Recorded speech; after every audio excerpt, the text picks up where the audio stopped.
बतन क्यों रोवत है, उसे आगे मुसाफिर गोरी भैया ने कहा जो सोवत है, जो सोवत है सो खोवत है, जो जागत है सोई पावत है, जो सोवत है हरि बोल खोवत है, जो जागत है सो पावत है। सीता राम राम राम सीता राम राम राम, सीता राम राम राम राजा राम राम राम, सीता राम राम राम सीता राम राम राम, सीता राम राम राम राजा राम राम राम, सीता राम राम राम सीता राम राम राम, सीता राम राम राम राजा राम राम राम, सीता राम राम राम सीता हरि बोल। पूज्य सुखदेव स्वामी से एक बहुत अद्भुत प्रश्न किया, प्रभु एक बात मेरी समझ में नहीं आती, भगवान के लिए तो सभी एक हैं, परमात्मा के लिए सब बराबर हैं, फिर दैत्यों को मारना, देवताओं को बचाना, किसी को डुबोना, किसी को पार लगाना, ये आदत भगवान की क्यों है, ये स्वभाव उनका क्यों है, ऐसी मनस्थिति उनकी क्यों है, मेरी समझ में नहीं आता। कृपया आप समाधान करें। मैं पूछता हूं, क्या दैत्य भगवान के पुत्र नहीं है? क्या राक्षस लोग भगवान के अपने बेटा नहीं हैं? और यदि हैं तो फिर किसी को मारना क्यों, किसी को बचाना क्यों, किसी को डुबोना क्यों, किसी को पार लगाना क्यों?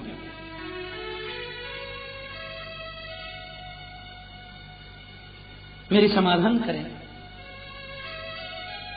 सुखदेव जी बोले, मैंने तो तुमसे नहीं कहा कि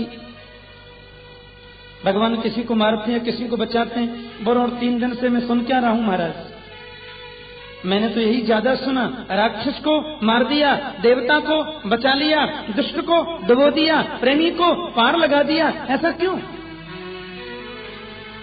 कृपया समाधान करें। सुखदेव स्वामी मुस्कुराए और बोले, राजन भगवान किसी को मारते नहीं, मेरे प्रभु किसी को बचाते नहीं, दुख और सुख भी अपने कर्म से मिलता है, जैसा करें तो सफल मिलेगा। तक पार लगाना और डुबोने का प्रश्न है, ये सब चमत्कार तो मेरे गोपाल की आंखों में है, ये सब चमत्कार तो मेरे गोविंद की आंखों में है। एक बार कन्हैया की आंखों के सामने जो आ जाए वह डूब नहीं सकता, पार हो जाता है, और जिस पर भगवान की नजर ही न पड़े वो डूब जाए, इसमें उसकी गारंटी थी। इसलिए सामने हमको आना है, प्रभु के सामने कैसे आवे ये प्रयास हमें करना चाहिए। थोड़ा ध्यान से सुनना, मुझे ब्रज की एक बात याद आ गई। हमारे कन्हैया जब 5 वर्ष के हो गए तो मैं यशोदा ने मन में संकल्प किया कि मेरो लाला 5 वर्ष को है गयो है, या को जन्मदिन बड़ी धूमधाम से मनाऊंगी। हम लोग जन्मदिन मनाते हैं ना, कैसा जन्मदिन मालूम? मोमबत्ती जलाते हैं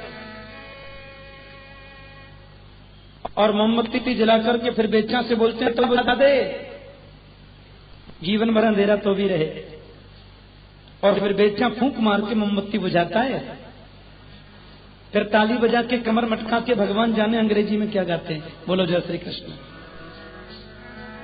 लेकिन हमारे शास्त्रों का अभिमत है कि जन्मदिन की मंगल वेला पर घर में मोम जलाना अशुभ है। जन्मदिन जैसे मंगल अवसर पर मोम जलाना अशुभ माना जाता है, ये भारतीय परम है। उस दिन तो घी का दीपक जलाओ, जलाओ दिए पर रहे ध्यान, इतना अंधेरा धरा पर कहीं रह न जाए, ज्ञान की ज्योति जलाओ। जन्मदिन हमारी भारतीय परंपरा में कैसे मने?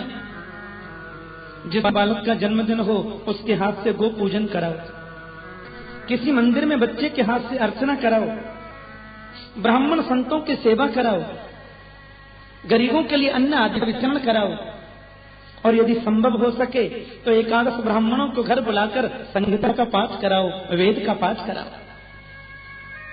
आपके पास में कोई पवित्र नदी है तो सुंदर दीप जलाकर के नदी में बच्चे की मंगल कामना करते हुए प्रज्वलित करके प्रवाहित करो। ऐसा जन्मदिन हमारे यहां मनना चाहिए। कोयम्बटूर में एक भागवत कर रहा था मैं, दक्षिण भारत में एक माता बड़े नियम से सुनती कथा। 5वें दिन मेरे से बोली, ठाकुर जी थोड़ी चिंता हो गई मुझे। मैंने कहा क्या माता था? बोले कल मैं कथा में थोड़ा विलंब से आ पाऊंगी, लेकिन मैं तो नियम से सुन रही थी, 1 मिनट भी कथा छूटनी तो नहीं चाहिए। मैंने कहा विलंब से क्यों आओगे? बोले कल मेरे बेटा का जन्मदिन है, इसलिए हमारे पास का जो वेंकटेश मंदिर है उस मंदिर में मैंने अर्चना बुक करा रखी है। कल बेटा के नाम से अर्चना कराऊंगी, ब्राह्मण कर संहिता का पाठ करेंगे, गौ पूजन गौशाला में जाके करूंगी। ये सब कार्य करने जरूरी है ना, इसलिए थोड़ा विलंब हो सकता है। मैंने कहा यदि इस विधि से तुम जन्मदिन मनाती हो माता, तो मैं तुम्हें वचन देता हूं तुम विलंब से भी आओगी तो 100% तुम्हें कथा सुनने का पूरा लाभ मिलेगा, क्योंकि तुम परंपरा का निर्वहन कर रही हो। ऐसा ही जन्मदिन मनना चाहिए। ये जो हम लोग हैप्पी बर्थडे टू यू क्या जो कमर मटका के गाते हैं, मोमबत्ती जलाते हैं, राम राम वो काटते हैं ना चाकू से, केक काटते हैं, कोई बोलते हैं उसमें पता नहीं क्या क्या मिला रहता है। ये सब भारतीय परंपरा के विरुद्ध है। माता यशोदा ने देखा कि लाला 5 वर्ष को है गयो, हजारों दीपक जलाए, गोपियां मंगल गान करते हुए आगे चल रही हैं, ब्राह्मण देवता वेद मंत्रोच्चार करते हुए चल रहे हैं, लेकिन मैया की साड़ी का पल्लू पकड़ के पीछे पीछे कन्हैया भी चल दिए। मां ने दीपक जलाया, दोनों से सजाया, यमुना में प्रवाहित करते हुए बोली, हे यमुना महारानी, जहां तक सूर्य को प्रकाश है वहां तक मेरो लाला राज्य करे। दूसरा दीपक जलाकर यमुना में प्रवाहित करते बोली, विद्या में संसार में काऊ के हाथ से मेरो कन्हैया परास्त नहीं हो। तीसरा दीपक प्रवाहित करते हुए बोली, मेरे लाला के हजारें ब्याह हो जाए। एक एक कामना करते हुए मां यमुना में दीप प्रज्वलित करती, लेकिन मैया दीपक बहाती जाए। 5 वर्ष के कन्हैया ने देखा, वो भी घोंटू घोंटू पानी में घुस गए, और मैया दीपक जलाकर यमुना में बहाती जाए, कन्हैया पकड़ पकड़ के किनारे करते जाए, दीपक पकड़े और किनारे कर दे। मां हंस करके बोली, चौरे ऊधमी, लाला मैं यमुना में दीप दान कर रही हूं तेरे उत्थान के ताई, और तू बिन दीपन पकड़ के किनारे काईकू लगावे। कन्हैया हंस करके बोले, मैया भाई तू किनारे लगानो तो मेरो जन्म जन्म को धंधो है, यदि मैं किनारे नहीं लगाऊं तो सब बह जाएंगे। मां हंस करके बोली, बेटा भवसागर में तो करोड़ों प्राणी रोज बहते रहे, दारी के तू कौन कौन को पकड़ के किनारे लगा तो फिरेगा।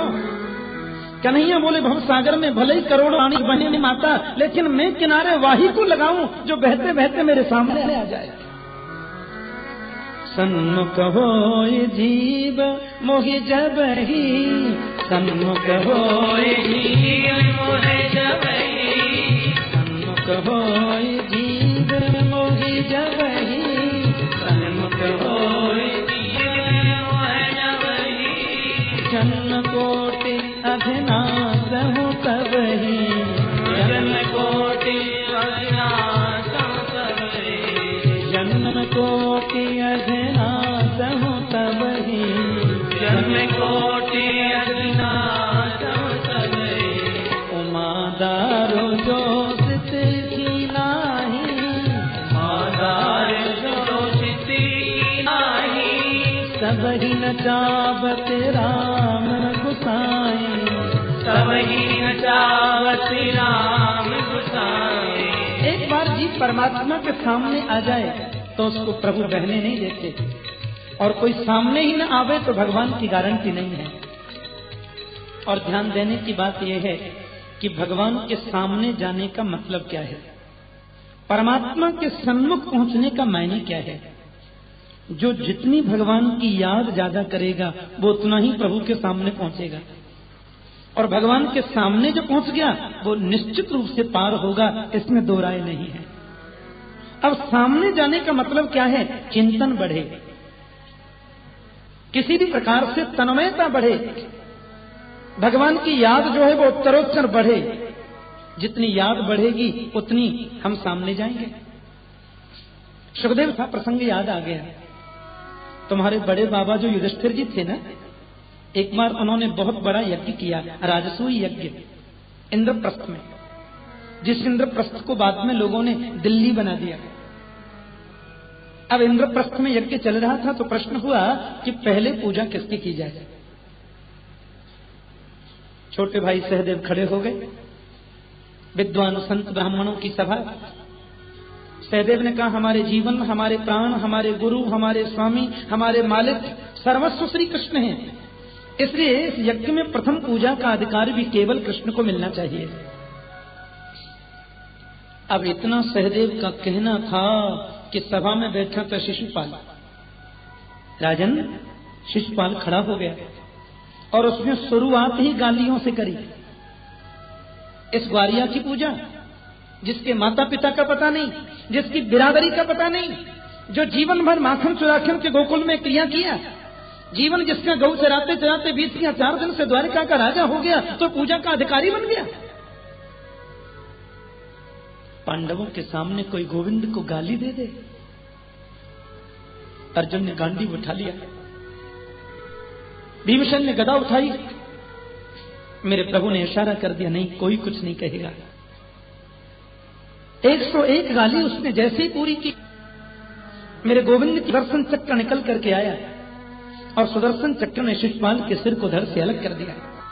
ये कोई शिशुपाल के सिर को धड़ से अलग करना आश्चर्य नहीं, लेकिन आश्चर्य तो तब हुआ जब उसके शरीर से प्राणत ज्योति निकल करके आई और शिशुपाल की प्राणत ज्योति गोविंद के मुख में होकर शरीर में विलीन हो गई।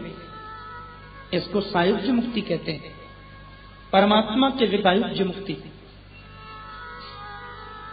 ये दृश्य लाखों नर नारियों ने देखा, लेकिन महात्मा युधिष्ठिर जी के आंखों से आंसुओं की धार बह चली और युधिष्ठिर जी महाराज तो बस जोर से रोने लगे। युधिष्ठिर की बगल के मंच पर बैठे थे संत नारद जी। नारद ने कहा, राजन क्या हुआ, आप रोने क्यों कर लगे?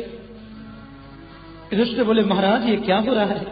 कुंद को जिसने जीवन, इस दुष्ट शिशुपाल को तो करोड़ों वर्षों तक नरक में सड़ना चाहिए था, लेकिन ये शिशुपाल आज मुक्ति पा लिया। इसकी प्राणत ज्योति गोविंद के श्री विग्रह में प्रवेश कर गई। तो नारद जी ने जो बात उनको बताई परीक्षित, वो मैं तुम्हें बताना चाहता। नारद जी ने उनसे कहा, माना कि शिशुपाल ने गिन गिन कर कन्हैया को गालियां दी, लेकिन गाली देते समय भी कृष्ण की याद तो करता ही था। किसी भी प्रकार से परमात्मा का स्मरण बने कि कामाद्वेषेहा भक्तेश्वरे मनः आवेश्य तदगम हित्वा वह वस्तद्गतिं गता। काम से, द्वेष से, भय से, स्नेह से, किसी भी प्रकार से श्री कृष्ण के चरणों में मन लगे, क्योंकि गोप्य है कामाद् भयात् कंसो। गोपी ने कृष्ण की उपासना काम से की, यद्यपि गोपियों का जो काम है वो हमारे काम जैसा नहीं है। प्रेमैव गोपरामाणाम काम इत्यगमत प्रथाम। गोपियों के प्रेम को काम की संज्ञा दी, लेकिन उनका काम हमारे कुत्सित काम जैसा नहीं था। पर यदि काम भजन किया जाए, गोपियों ने काम से किया, कंस ने भय से किया, शिशुपाल ने द्वेष से किया, तो हम चिंतन किस भाव से, वो ज्यादा महत्व, चिंतन कितना ज्यादा करते हैं वो ज्यादा महत्वपूर्ण है। चिंतन करने में तन्मयता कितनी बढ़ती है हमारी, वो ज्यादा महत्वपूर्ण है। और एक बात आपसे कह दूं, कभी कभी मुझे ऐसा लगता है कि भक्त लोग भगवान की याद जितनी ज्यादा करते हैं, दुष्ट लोग भगवान की उनसे कहीं ज्यादा याद करते हैं। प्रेमी की याद तो हम कभी कभी भूल भी सकते हैं, लेकिन शत्रु की याद कभी नहीं भूल सकते। आप कथा सुन रहे थे, आपके किसी मित्र ने आकर कहा, अरे भाई कथा सुन रहे हो, वो तुम्हारा मित्र प्रतीक्षा में बैठा है, मिलने नहीं जाना क्या? आपने कहा जुकाम खांसी हो रहा है, स्वास्थ्य तो ठीक नहीं है, दो दिन बाद मिल लेंगे। मित्र कहीं भगा जा रहा है क्या? तो मित्र को हम कभी कभी भूल भी जाते हैं, लेकिन बीच बाजार में जिसने हमारा अपमान कर दिया, वो शत्रु को कभी नहीं भूलते, बल्कि रात में सोएंगे ना तो सपने में भी उसी का फोटो दिखाई देगा। तो बताओ, मित्र की याद ज्यादा आई कि शत्रु की ज्यादा आई? नारद जी कहते हैं कि भगवान की भक्ति जो करते हैं वो जितना प्रभु की याद करते हैं, मुझे लगता है शायद उतनी ही याद शत्रुता रखने वाले भी करते हैं। फर्क केवल इतना है कि भगवान को भगवान मानकर भजन सभी कर सकते हैं, भगवान को बेटा मानकर भजन सभी कर सकते हैं, भगवान को पति मानकर भजन सभी कर सकते हैं, लेकिन भगवान को शत्रु मानकर याद वही करेंगे जिसकी बाजुओं में ताकत होगी। बोलो जय श्री कृष्ण। तो तन्मयता हमारी कैसे बढ़े, ये प्रयास करें। और ये शिशुपाल, इसने तो 3 जन्मों से भगवान से द्वेष किया है। यही शिशुपाल पूर्व जन्म में हिरण्यकश्यपु था। बेटा प्रहलाद का बहाना लगाकर इसने नारायण से द्वेष किया। और यही शिशुपाल दूसरे जन्म में रावण बना, माता जानकी के बहाने से प्रभु राम से द्वेष किया। और इस बार ये शिशुपाल बनकर मुक्ति पा लिया। आपने सुनी थी न कल कथा कि हिरण्यकश्यपु हिरण्याक्ष भगवान के 2 पार्षद थे, जय और विजय। सनत कुमारों के शाप की वजह से 3 जन्मों के लिए उनको आने का शाप लगा। बोले महाराज, नारायण से हिरण्यकश्यपु ने प्रहलाद को बहाना लगाकर द्वेष कैसे किया? बोले भगवान ने 12 बनकर जब उसके भाई हिरण्याक्ष को मार दिया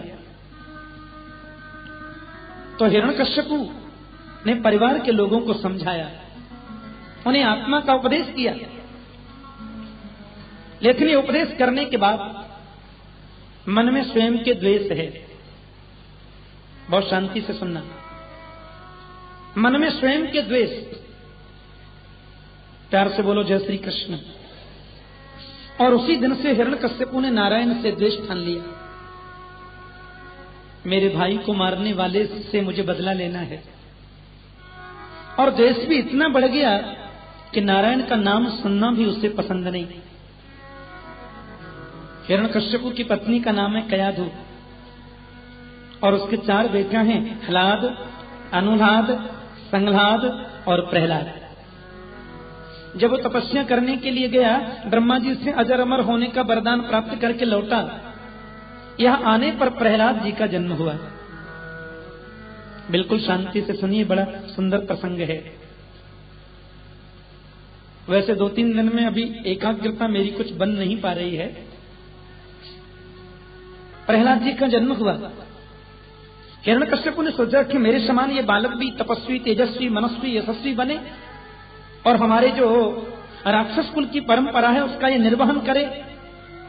इसलिए उसे गुरुकुल में भर्ती कर दिया। गुरुकुल में 2 आचार्य हैं, संड और अमरप्रिय, शुक्राचार्य के बेटा। प्रहलाद जी गुरुकुल में रह रहे हैं, लेकिन गुरुजी बोर्ड पर क्या लिखते हैं बदल के? गुरुजी ने बोर्ड पर क्या लिखा, क्या समझा रहे, प्रहलाद को कुछ नहीं मालूम। जहे लगन लगी घनश्याम की, गोविंद से मिलने की जिसको लगन लग जावे उसको कुछ अच्छा नहीं लगता।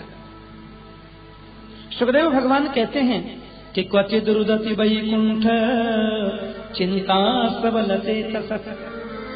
प्रहलाद जी कभी कभी तो बैठे बैठे जोर जोर से रोने लग जाते और कभी रोते रोते जोर से हंसने लग जाते। रोते इसलिए, प्रभु मनुष्य शरीर तो तुमने दिया लेकिन कब मिलोगे ये तो बताओ, जीवन ऐसे ही बीत रहा है। और हंसते इसलिए कि तुमने कितनी बड़ी कृपा की, मुझे मानुष्य बनाया।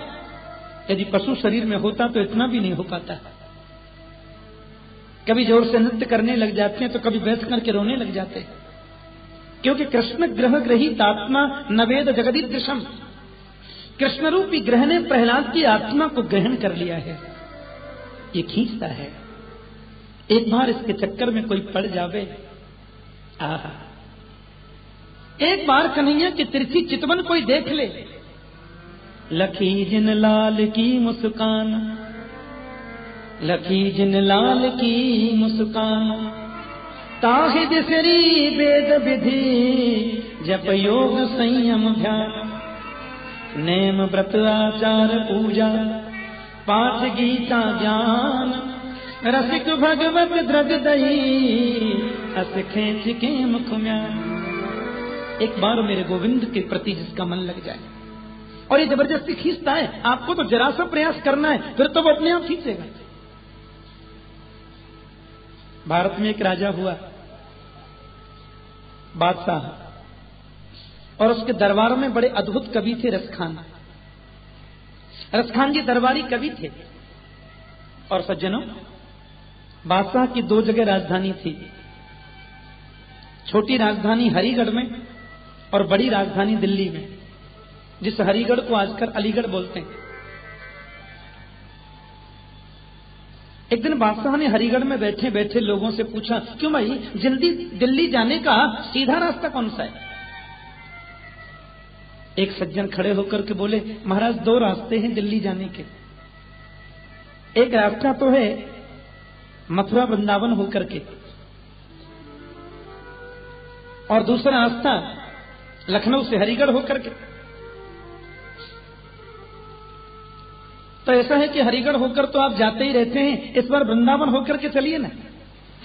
बादशाह ने कहा, वृंदावन बिल्कुल नहीं जाऊंगा, माफ करो। मैंने सुना है वृंदावन में हिंदुओं का एक काला काला छोरा रहता है, कृष्ण उसका नाम है। वो सबको नहीं दिखता, पर जिसको दिख लिया उसको खींच लेता, पकड़ लेता है।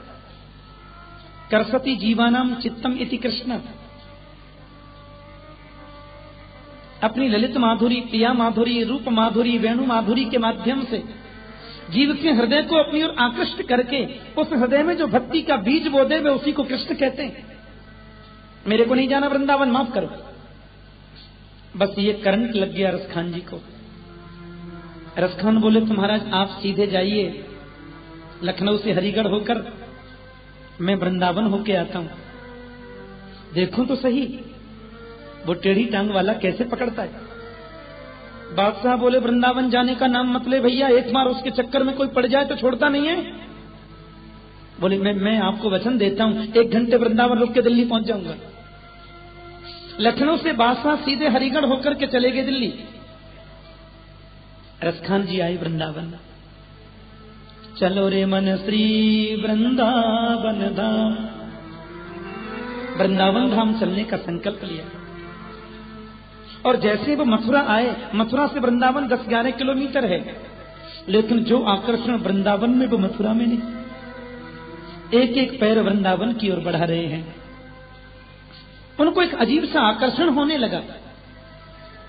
वृंदावन में जैसे ही रसखान जी पहुंचे, गली गली में कृष्ण नाम की ध्वनि, गली गली में राधा नाम की ध्वनि। कहीं भागवत कथा हो रही है, कहीं रसकों के ग्रंथों की कथा चल रही है, कहीं अखंड हरिनाम कीर्तन चल रहा है, कहीं मृदंग बज रहे हैं, कहीं शंख निनाद हो रहा है, कहीं मंगला आरती हो रही है, तो कहीं श्रृंगार आरती की तैयारियां चल रही हैं। रसखान जी का मन आकृष्ट हो गया और यमुना जी के किनारे केसी घाट पर आ गए। वहां कोई विद्वान ब्रजवासी कथा सुना रहे थे। हजारों लोग बैठ के सुन रहे थे कथा। रसखान जी भी उस कथा में आकर के बैठ गए। विद्वान ब्रजवासी कह रहा था, आप लोग ये मत समझना कि कृष्ण कहीं चले गए, वो तो आज भी वृंदावन में है।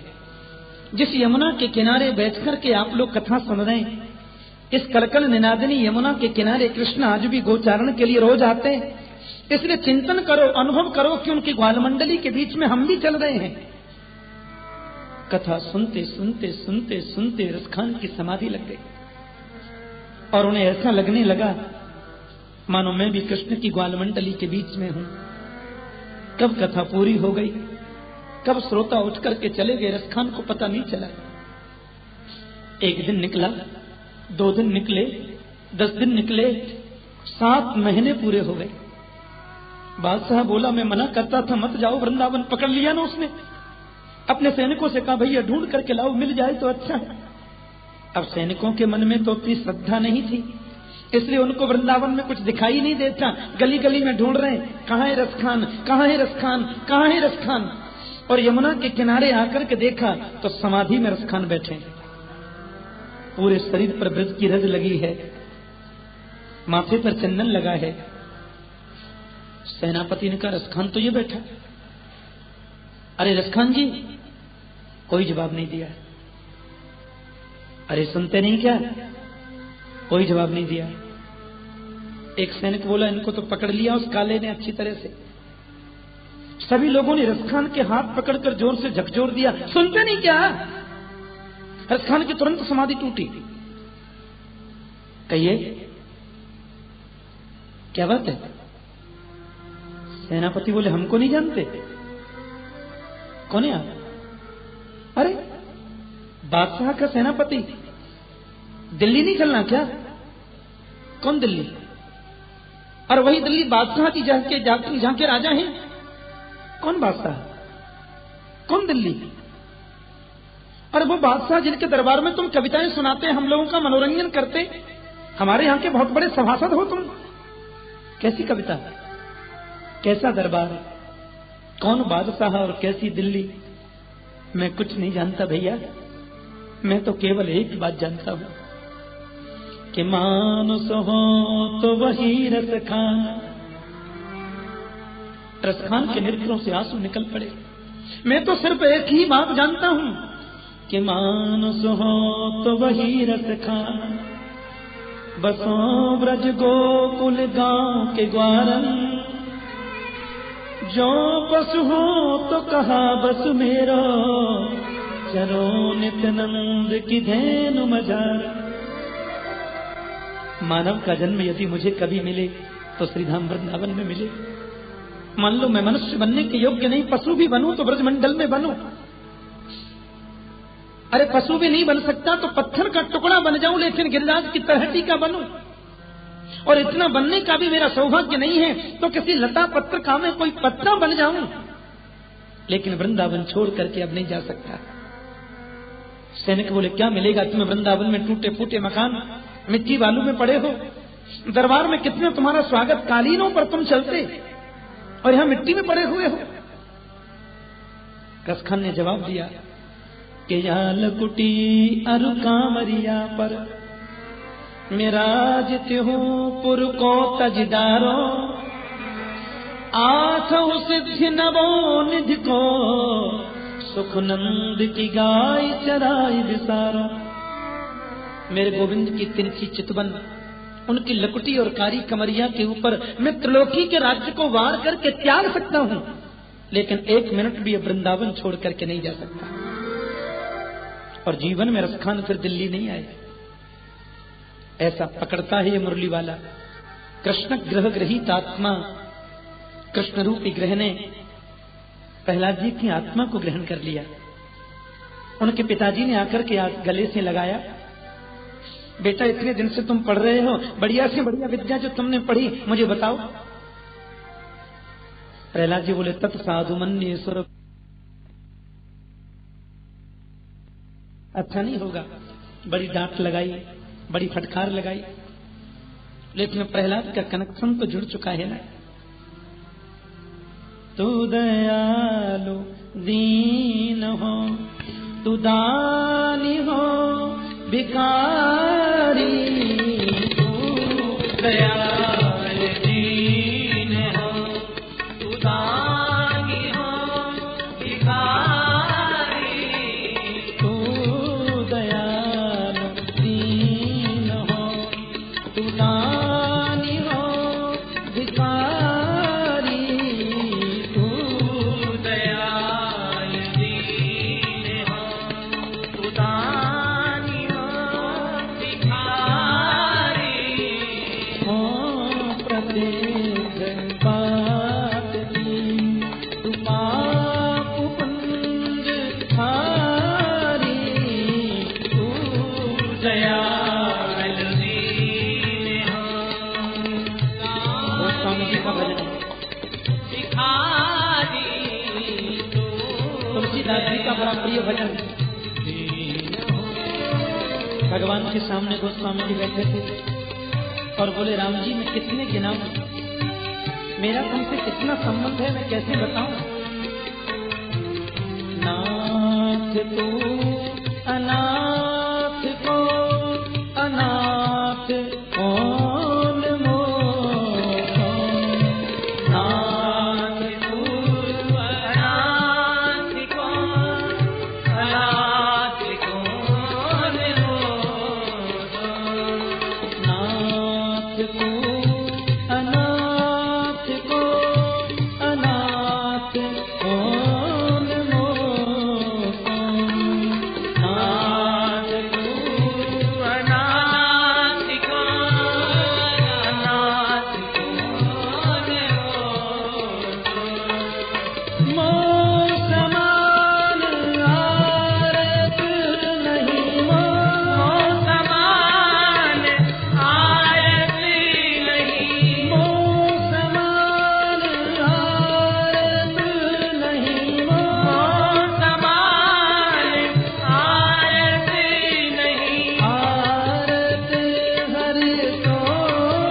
सुंदर भाव।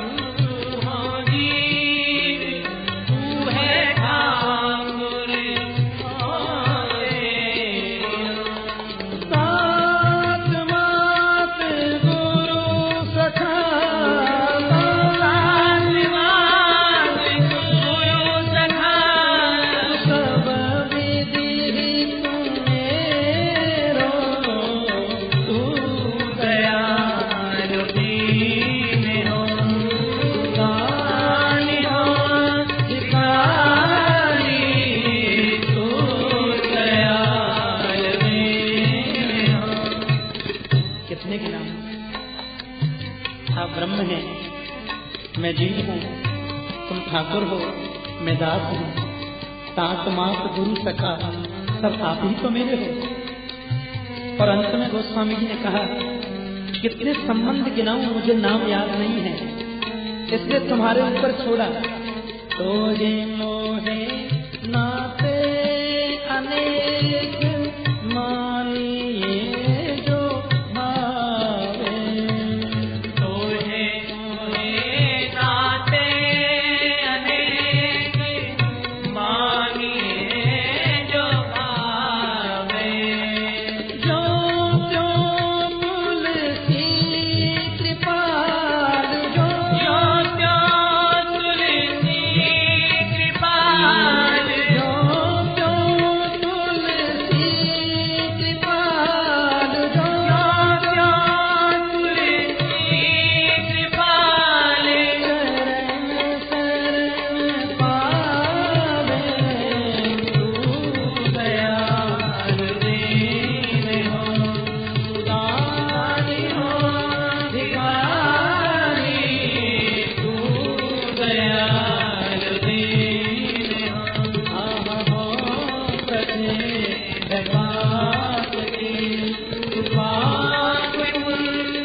परमात्मा के साथ में जब संबंध जुड़ जाता है तो दुनिया के संबंध फीके नजर आते हैं।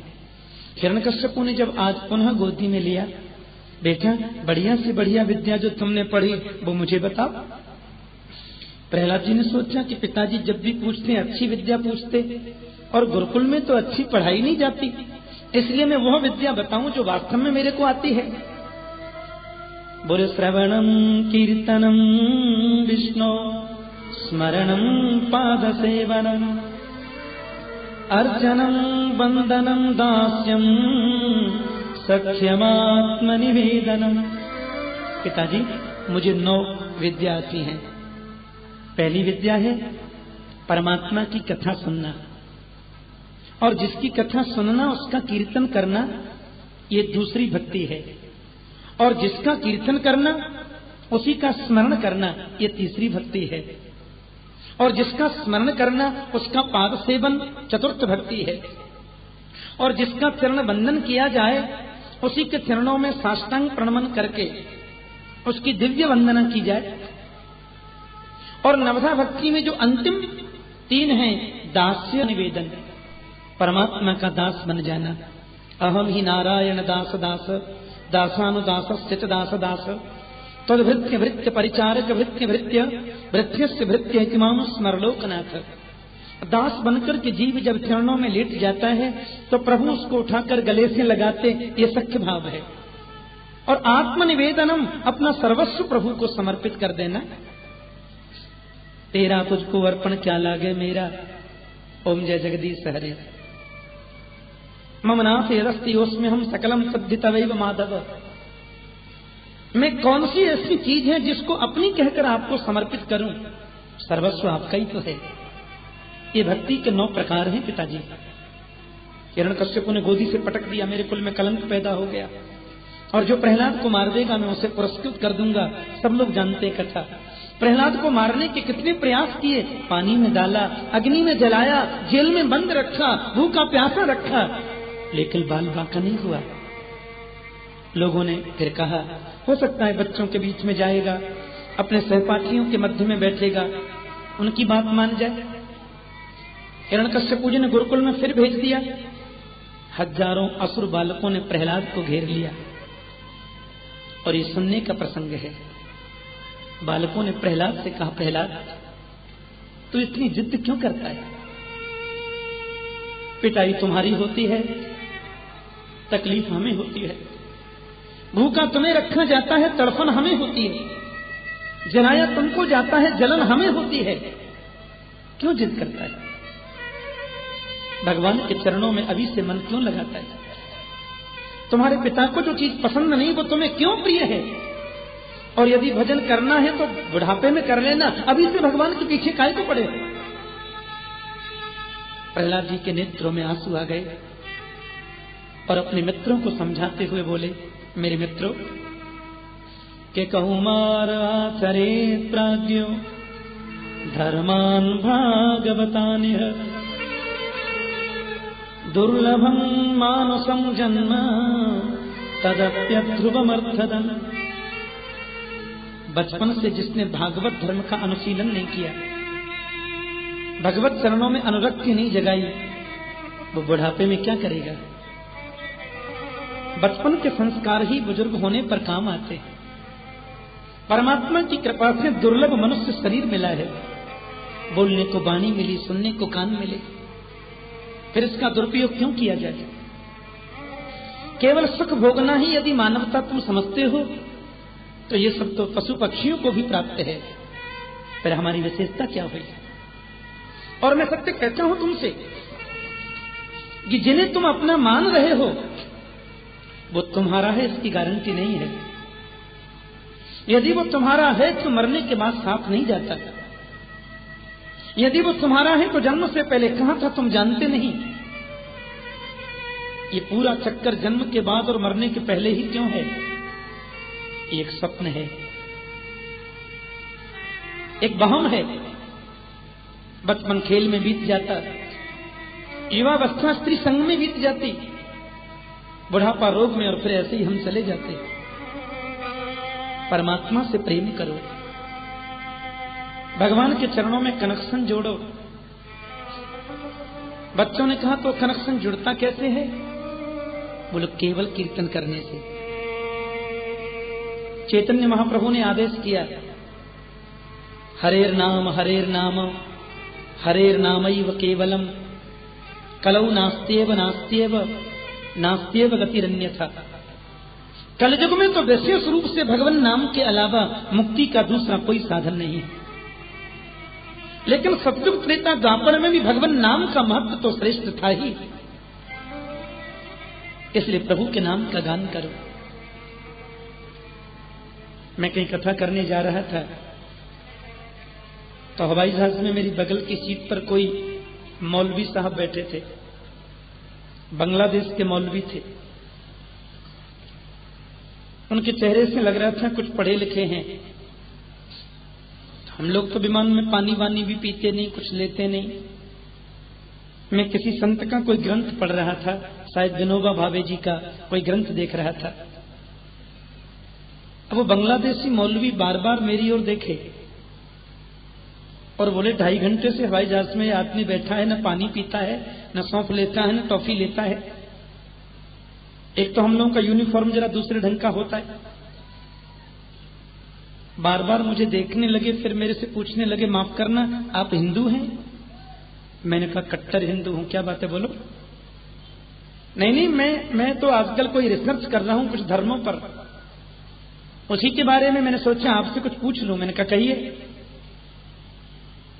बोले, हमारे इस्लाम का ये नियम है कि खुदा से मिलना है तो मोहम्मद साहब से कांटेक्ट करो, मोहम्मद साहब के बताए मार्ग पर चलो तो खुदा मिलेगी।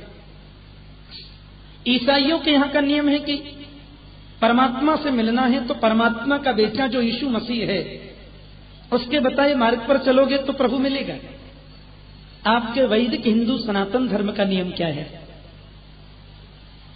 मैंने कहा मेरे यहां तो सीधी एसटीडी सेवा है। बोलो जय श्री कृष्ण। न किसी मध्यस्थ की जरूरत है, सीधी एसटीडी सेवा। आंखें बंद करो और गोविंद के नाम को गाओ, कनेक्शन जुड़ा और मुरली वाला मिला। बोलो जय श्री कृष्ण।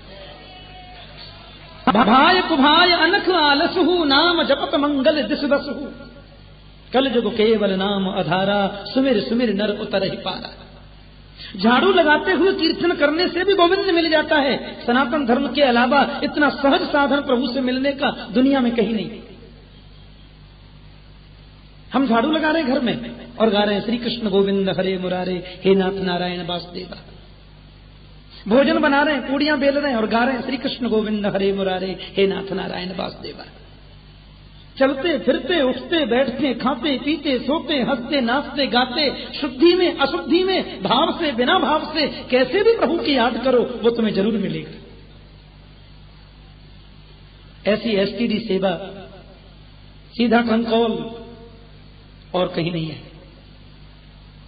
और एक बात आपसे कह दूं, भगवान के नाम को गाते हुए आप जो भी काम करते हैं वो सभी काम आपका भक्ति बन जाता है। झाड़ू लगाते हुए कीर्तन कर रहे हो ना, तो झाड़ू लगाना ही आपका भक्ति हो गया। भोजन बनाते समय कीर्तन करोगे तो भोजन की प्रक्रिया ही भक्ति हो गई। और कीर्तन जब हम उच्च स्वर से करते हैं तो उस नाम के परमाणु जितनी दूर तक जाते हैं वो पूरा प्रदेश पावन हो जाता है। और माताओं से विशेष निवेदन, प्रैक्टिकल में आज ही देख लेना। आज आप कथा सुनकर के अपने घर जाएं और घर में जब भोजन बनाएं तो भोजन बनाते समय कीर्तन करना धीरे धीरे, श्री कृष्ण गोविंद हरे मुरारे, हे नाथ नारायण वासुदेवा। कीर्तन करते हुए आप भोजन बनाना और फिर वही भोजन अपने पति और बाल गोपालों को खिलाना। और 10 मिनट बाद उनसे पूछना कैसा लगता है, तो पति बोलेंगे चलो थोड़ा मंदिर होके आते हैं, सुनो कहीं कथा हो रही हो, थोड़ी कथा सुन के आते हैं। क्योंकि कीर्तन के परमाणुओं का असर भोजन पर हुआ और उसका असर भोजन खाने वाले पर हुआ। अब दूसरे दिन आप भोजन बनाएं तो कोई गंदा सा फिल्मी गीत गाना। फिल्मी गीत के लिए अब गंदा सा कहने की जरूरत नहीं है, फिल्मी कहना ही बहुत है। वो गीत गाते हुए आप भोजन बनाना और फिर वही भोजन अपने पति और बाल गोपालों को खिलाना। और 10 मिनट बाद पति से पूछना कैसा लग रहा है, पति बोलेगा चुप रहो, बहुत टेंशन है, बात मत करो। बात बात में झुंझलाहट आएगी, बात बात में क्रोध आएगा, क्योंकि उस गंदगी का असर भोजन पर हुआ, उसका असर खाने वाले की बुद्धि पर हुआ। इसलिए काम करते चलो, नाम जपते चलो, हर समय कृष्ण का ध्यान धरते चलो, काम की वासना को मिटाते चलो, कृष्ण गोविंद गोपाल गाते चलो। प्रत्येक परिस्थिति में प्रभु के नाम को गाओ। और ये कनेक्शन ही तो जोड़ना है, ये जुड़ जाए जीवन सफल है। कनेक्शन कैसे जुड़े? प्रहलाद जी महाराज ने कहा मेरे गुरु ये संदामर्क नहीं है, मेरे गुरुदेव तो संत नारद हैं। मैं मातृगर्भ में जब था, मेरी माता का हरण करके इंद्र ले जा रहे थे, नारद ने मेरी मां को बचाया। बेटी जब तक तुम्हारे पति तपस्या से नहीं लौटे, 100 वर्ष भी हो जाएं तो तुम गर्भ धारण करके रखोगी, मेरा आशीर्वाद है। कालक्षेप कैसे हो? मां बन गई श्रोता, नारद जी बन गए वक्ता। संत नारद ने भागवत धर्म का उपदेश क्यों मेरी मां को किया? गर्भ में मैंने सब श्रवण कर लिया। इसलिए उस आधार पर कह सकता हूं कि न दानम न तपो निज्या न शौचम न व्रतानि च प्रीयते मलया भक्त्या हरिरन्यद् विडम्बनम। परमात्मा की प्राप्ति दान से, यज्ञ से, तपस्या से हो ही जाएगी, ये कन्फर्म नहीं है। हो सकती है, कितना टाइम लगे मालूम, लेकिन अमल भक्ति जिस दिन में आएगी उसी दिन गोपाल में। अमल भक्ति निष्काम भक्ति, का भक्ति, और उस भक्ति का प्रादुर्भाव होता है तो भक्ति के माध्यम से।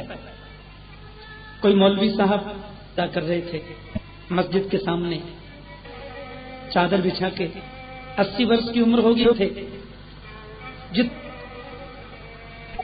कोई युवती प्रेमी से मिलने के लिए किसी बगीचे में जा रही थी।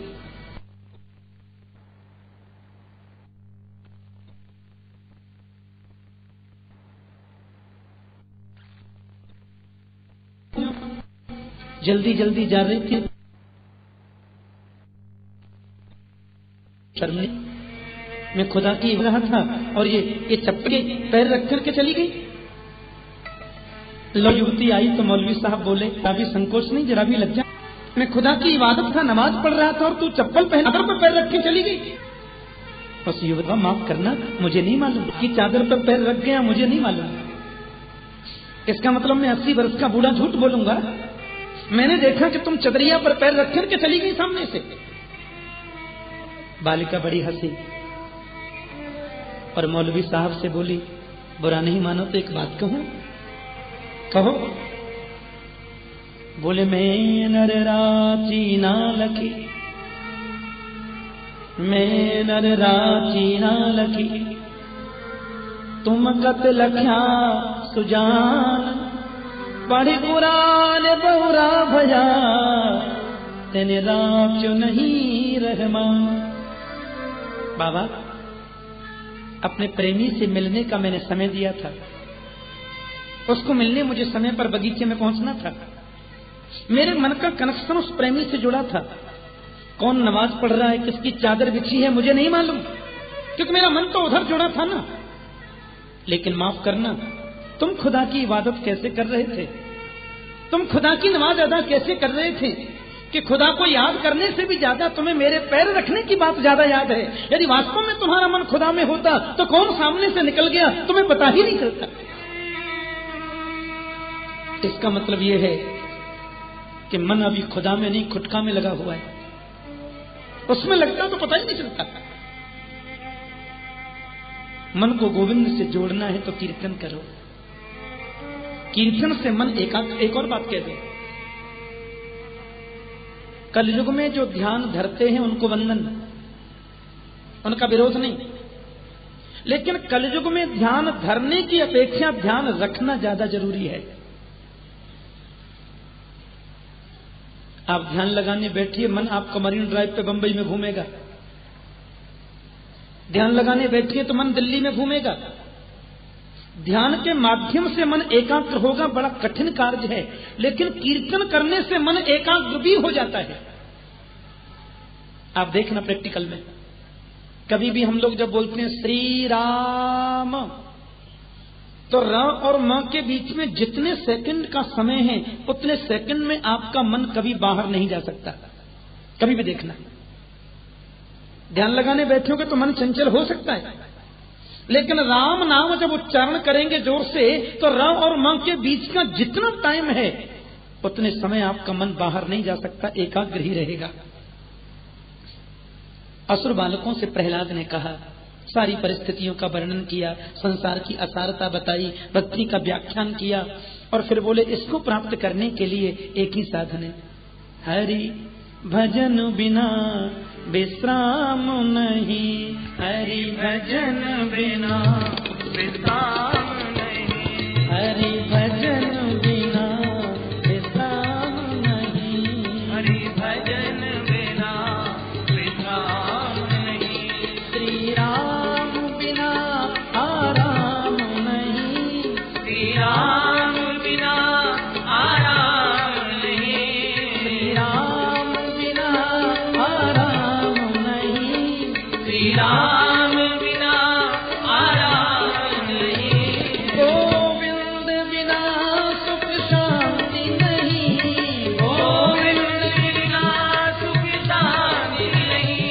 गोविंद बिना सुख शांति नहीं, गोविंद बिना सुख शांति नहीं, हरि भजन बिना विश्राम नहीं, हरि भजन बिना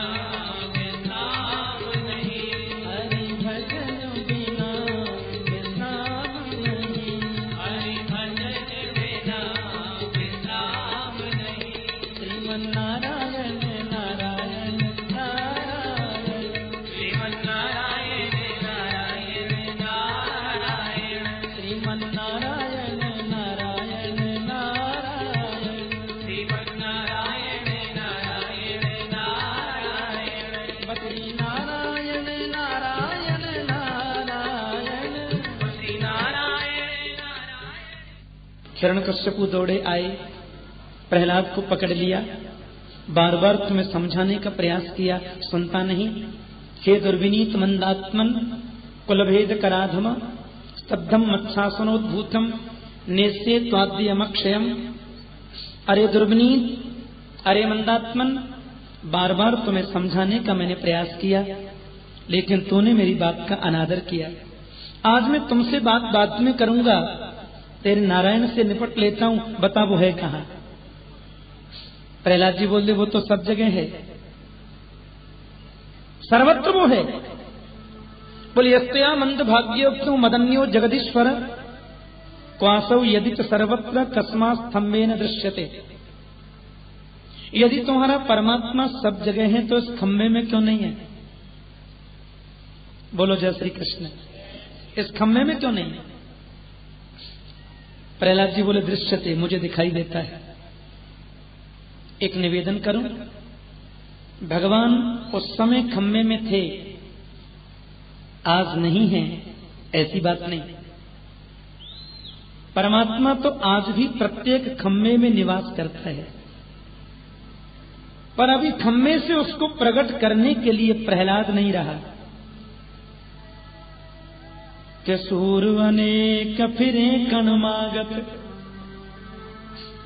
सूर अनेक फिरे कणमागत, बेपद सूर सस्वाद कहाँ, पुनि ताल मजीर बजाती फिरे, मीरा मतवारी सी चाह कहाँ।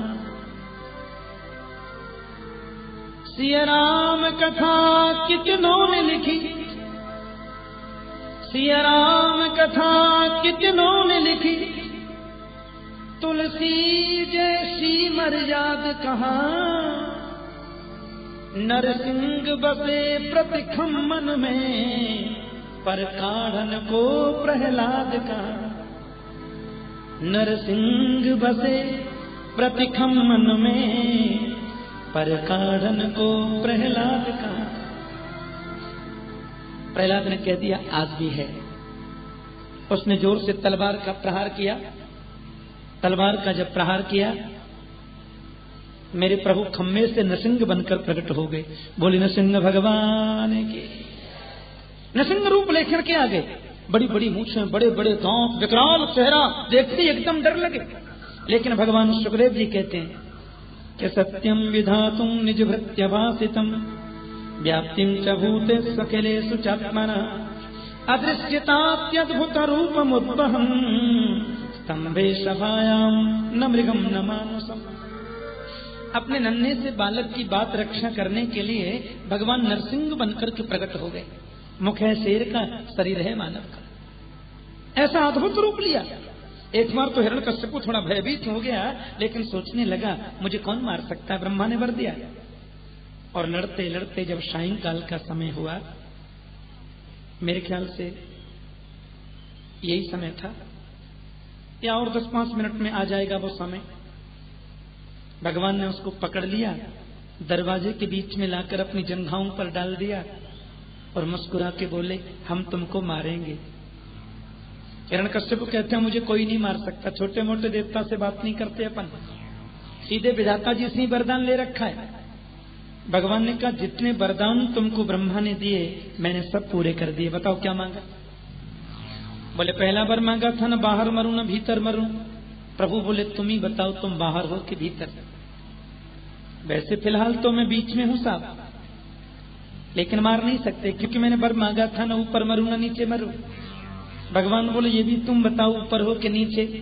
फिलहाल तो आपने मुझे बीच में लटका रखा जी, लेकिन मार नहीं सकते क्योंकि मैंने बर ये मांगा था न दिन में मरूं न रात में मरूं।